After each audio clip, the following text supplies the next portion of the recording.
I've always loved Cartoon Network. When I was growing up, it was my favorite channel to watch.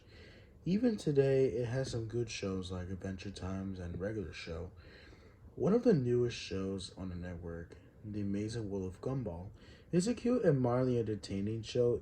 Not really my cup of tea. It's a little immature, but my little brother seems to like it a lot. One night, I was watching Adult Swim when I realized that I've been up so late that I hadn't even kept a track of time. It's already 4 a.m. I didn't recall either watching AS this late, so I stayed awake to see what would happen. And when it ended, a little bumper showed up at the bottom of the screen during the commercial break. It said that a very special episode of The Amazing World of Gumball was about to come on. I was a little confused about an episode of a very popular new show coming to this early, but I was bored and decided I would watch it. I think it might have come in later in the day so I could spoil it for my little brother. Sort of mean, but I know. The Fly's energetic intro theme played, although it was played a little differently than I recall. The music was a little different, and the show logo wasn't animated. The colors were done rather sloppily as well, almost like something a little kid would do in MS Paint. I ignored it, assuming that it was done just for this special episode. The episode of the title of the episode was called "The Grieving." It's a sort of a sad title, but I didn't really pay too much attention to it. The episode begins is showed in a Elmore Junior High, and it shows with Gumball, a 12-year-old protagonist, standing alone facing a corner of his dimly lit classroom. He looked absolutely miserable, a far cry from the cheerful demeanor that he usually had. There was no one else in his room, not even best friend slash brother Darwin the goldfish, and the windows in his room clearly showed the night sky outside. I was really getting confused. Why would he be at school at night? And why was he standing in the corner all sad and alone? After about what it seems like minutes of golf while standing somber in the corner, the scene suddenly changed. We're in Gumball's house once again. The scene is silent, a little disquieting. Richard, Gumball's enormous rabbit father, walks in from the kitchen. He looked even more miserable than the Gumball he had in the previous scene. Richard wasn't wearing his usual attire. He dressed in a fancy black suit. In the and a little uncharacteristic of him, as he usually is slob. He sighs and slumps onto the sofa and starts sobbing instantly, sounding like somebody who had just lost something important. I was starting to get a little creeped out of this, where this was a silly, funny cartoon that I usually look forward to watching from my younger brother. This was completely different. I was beginning to think that might have been something that the creators did this in an experiment or something. A test of an animation or a sound, perhaps? Though it could have been, aside from the opening theme, which was still different from the final show. The episode had been much quieter than it usually was. The only subtle sounds and a very little music, and the animation was not anything of right home about either. It was done like a bit like an amateur flash of a newgrounds. The character design were somewhat sloppy and brush looking, and the real life background used for a show looked different. As confused and somewhat frightened as I was, for some reason I kept watching. Poor Richard was still sobbing on the sofa as the front door opened and suddenly made me jump in the middle of such loud noises. Gumball's mother, Nicole, a blue cat like him, stepped in like Richard. He wasn't wearing her usual outfit for some reason. She was wearing a black dress and was wearing a complete black hat and much. Nicole sat down on the couch, confront her husband. Although she was looking a little bit sad at herself. By this point, Richard's crying had begun more pain and miserable sound. This wasn't like a normal cartoon show. This was realistic and almost depressing crying. I almost felt like sobbing. Finally, after what seemed like hours, the sad scene at their home ended. They shifted back to a school. We were in Gumball's classroom this time. We were in the principal's Brown office. Nicole and Richard were there, in their usual clothes, looking no more than happy than they had before, but still slightly worried. Principal Brown, however, looked extremely sad. He quietly and soberly informed them that their children, Anais and Darwin, were not present after lunch earlier that day. They hadn't been seen at all the rest of the day. Nicole was instantly furious at him. She began spouting various insults and called him that I don't think would have made it in a more mature program like regular show, but I was laughing at this. It seems like a little bit funny for Nicole to flip out of her in his manner and always start swearing like a sailor in a G-rated cartoon. But my outlook soon changed when Principal Brown told her something else after she finally had quieted down. As his eyes began to tear up, as he informed that they were eventually been found, but they haven't been found alive. He then went into the graphic and nearly unsettling detail describing at how their bodies were found. Their parents were sitting in an ultra shock. I could hardly believe what was happening. How could such a cheery, fun kid show was taken down to such a dark and twisted turn like that? I was considering and turning the television off. I was too scared to be left in the dark by now. Nearly frozen by fear and disturbed instantly at the terrible things that he's saying. Another flashback, the scene was earlier that day, and the animation in the scene was even worse than earlier. I don't remember it very clearly, but I think he began his recollections by saying that the school has been called at the police department when they first turned them missing.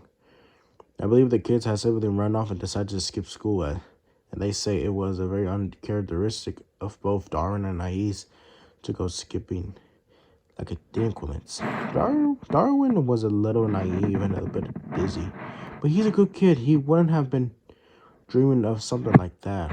And Anais was even less likely to run away, as she's a straight-A student, despite only being 4-year-old, was also troubled by the police, seeing as a defenseless 4-year-old girl was missing as well than an older boy.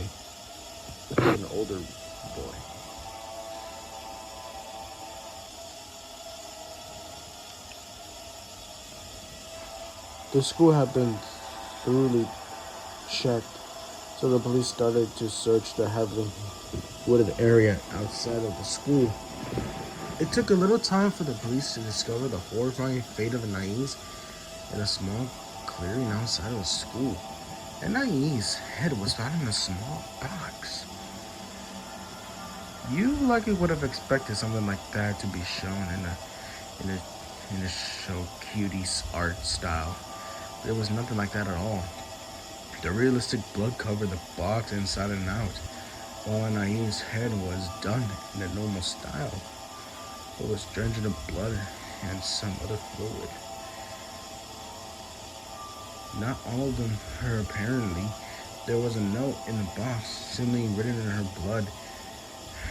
It was never start during this episode of what exactly has written on the note.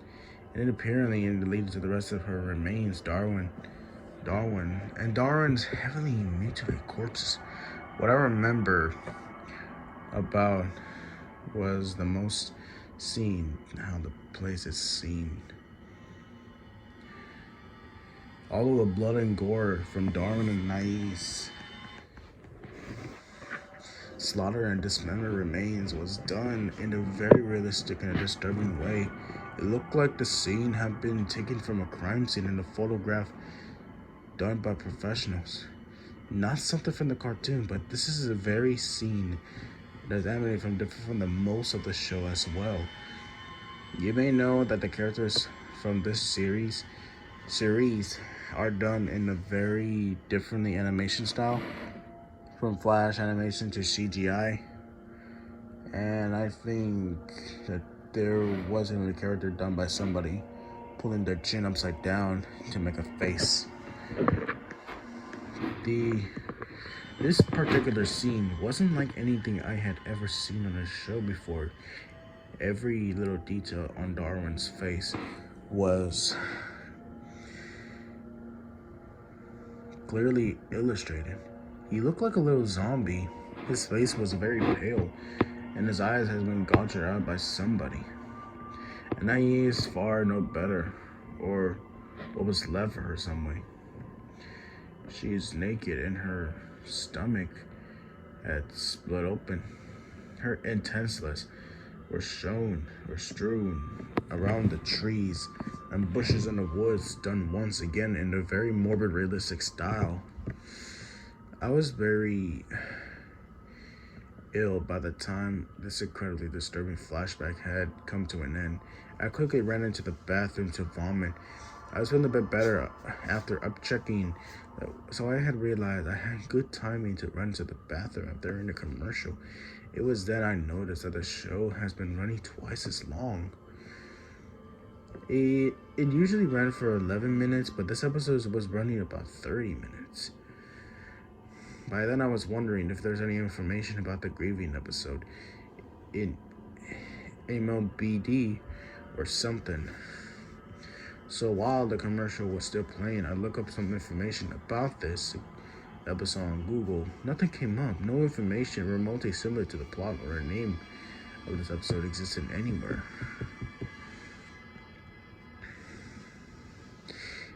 Now, incredibly scared and wondering if anyone else was watching it, and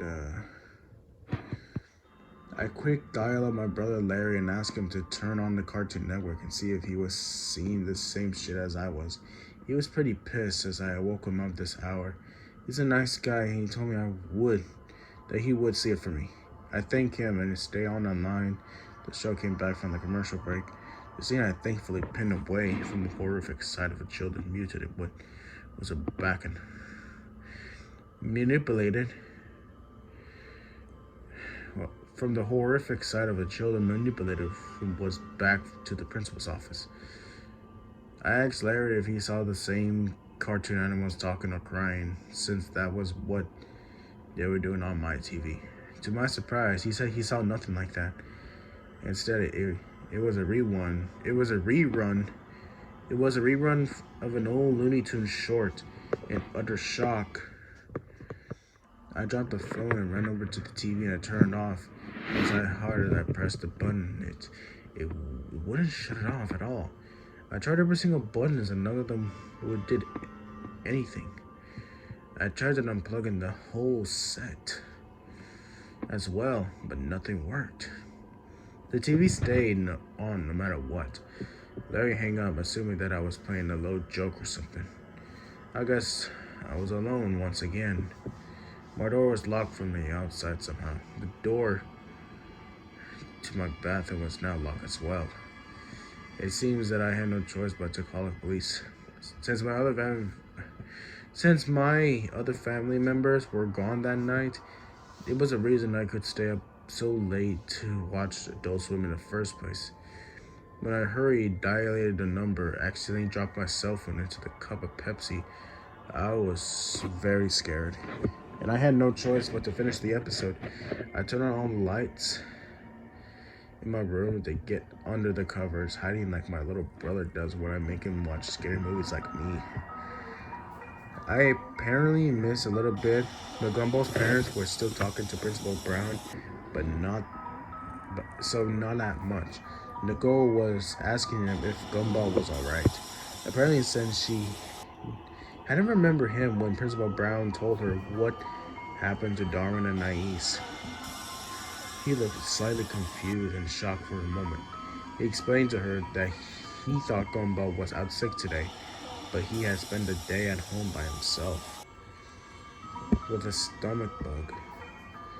Nicole screamed and wailed while Witcher quietly told him in a very out of a character voice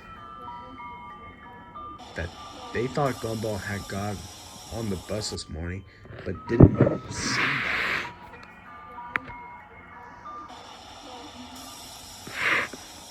The police were called once again to search the building and the small forest outside of Elmore Junior High. They had found him in Miss Simeon's classroom, hanging by the noose with a blood-covered knife behind him and blood covering his clothing. The episode ended with a shot of a Gumball's dead body hanging there in the corner, fading to black. The credits roll silently, not like the usual way Cartoon Network annoying airs a promo that squashes half of the screen. These credits roll unusually slow, and they weren't that fun to watch either. A little creepy, just plain white text scrolling on the black background.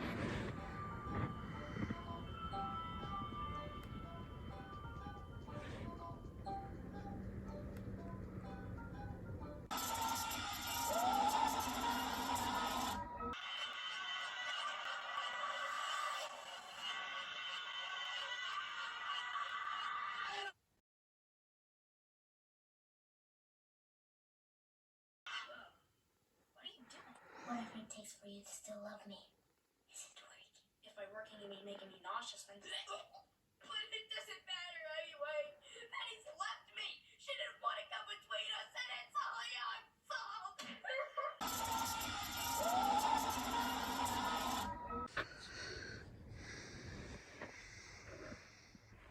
I only recognize Ben Quadet's name, as he was the creator of the show. The rest were people I had never heard of. The copyright notice that at the end says Cartoon Network Studios 2001, which was incredibly odd, seeing as the show was new for 2011. After all that was over, the screen went to static for a split second. During watching some incredibly creepy and shocking video clips were shown between static intervals. I can still remember them all very clearly. The first was a picture of a person in a plague doctor outfit, and those always scare me for some reason.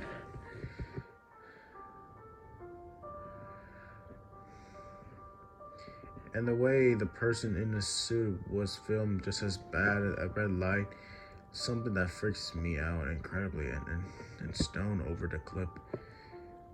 The next, what seems like a video, was being played very quickly, over and over again, space being squashed by a woman wearing high heels. Which was strange, because a so-called friend of mine sent me a picture yesterday of a cat being stepped on and killed, smaller to the kitten in the video. The last one was the one that disturbed me the most and made me want to both cry and vomit my guts out. It's my little brother, or at least a small child who looked very similar to him, being shot in the face by a person who looked like my father. You could clearly see the child's brain and the blood splattered on the wall. I began to sob uncontrollably after that traumatizing clip. When I woke up, the door was unlocked. When I woke up, my door was unlocked, and my television was turned off. I went to call the police on the phone home and in the kitchen, in my kitchen, and reported I had seen in some very disturbing things on the TV. That my doors has been locked. When they arrived, I could find nothing like what I remember from early this morning. My internet history was even cleared. They were angry at me, and I just assumed that I had a bad nightmare. When I was sure I hadn't, thankfully, one of the officers felt bad for me and took me out to a small diner so I could recollect my thoughts.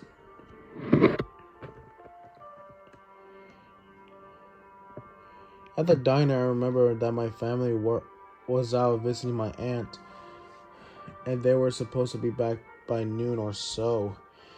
It was already 11, so the officers had drove, and I drove back only to find a whole squad of police cars, and find some, and even some government agents at my house. They explained to me that my little brother was missing, and my mother and father were major suspects. I was freaking out and trying to tell them about the disturbing clip of a boy who looked like my brother's being shot in the head, but they wouldn't listen. I stayed with my older brother Larry, who wouldn't believe me either. Still, instantly, that all he saw was an old Looney Tunes cartoon. And nothing all that creepy or weird. The cops eventually told me that they would contact Tuna Broadcasting and tell them about the incident.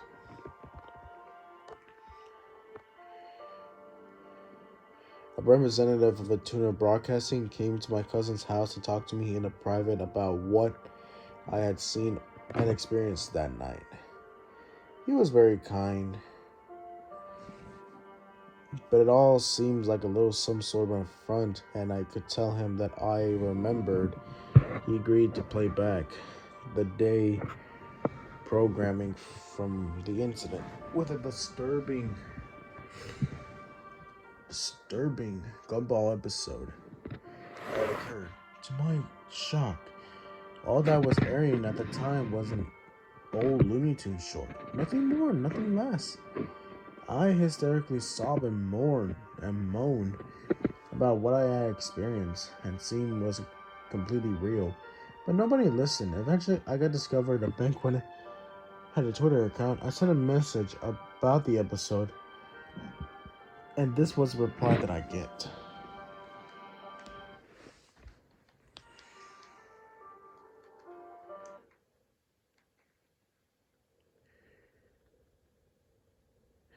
One thing, how in the heck did you find it? I never ever thought I would think about an old shame again. Don't tell anyone this, Sarah. Yes, that's my name. But the amazing world of Gumball goes back further than you know. I used to have a really boring job as a teenager, and I sketched a little comics of the Watersons and friends. The episode you saw was never supposed to have been seen by anyone but me and my few friends of mine. It was a very, very awful thing to do, but we made the episode as a joke. A guy from my old job, who anyone hated, who had lost a child to a crazy serial killer, who was apparently still out there somewhere. Anyways, we made it so we could make a fun of how he came into the work usually crying at like a fool, which is why you saw Mr. and Mrs. Watson cry and so much and so much crying in this episode. I know. I'm deeply sorry for what I did, which is why I tried to bury that stupid thing years ago. Literally, I went out to the countryside with my mates and dug a hole and buried it. What I don't get through is how you describe the blood and guts and stuff. We didn't have any scene with Darwin and Nai's bodies being found. All that happens in the episode is the parents are informed that the kids being found dead and them crying like crazy. We didn't even draw anything in the episode like that at all. We're not that sick. Now, this is my theory. The lunatic who killed the man's child found in a tape we buried, watched it, and heavily edited. Then he hijacked the local TV station near the city where you live somehow, got the episode to air on your local Cartoon Network station. Now, why your cousin couldn't see it, I have no idea. Why it seems you're the only one who saw it, I have no idea either. I'm sorry, but I just don't know. Now for the explanation you have been waiting for. The clips at the end, I don't know, I just don't. I'm deeply sorry from the bottom of my heart, but I don't know where these clips are aired. I just don't. I'm sorry, I really am. But me and my mates were the ones who made those scenes with Richard and Nicole crying. That's it. I'm so sorry, sir. I'm deeply sorry. Best wishes, Ben Quaraket, and everyone involved with the grieving.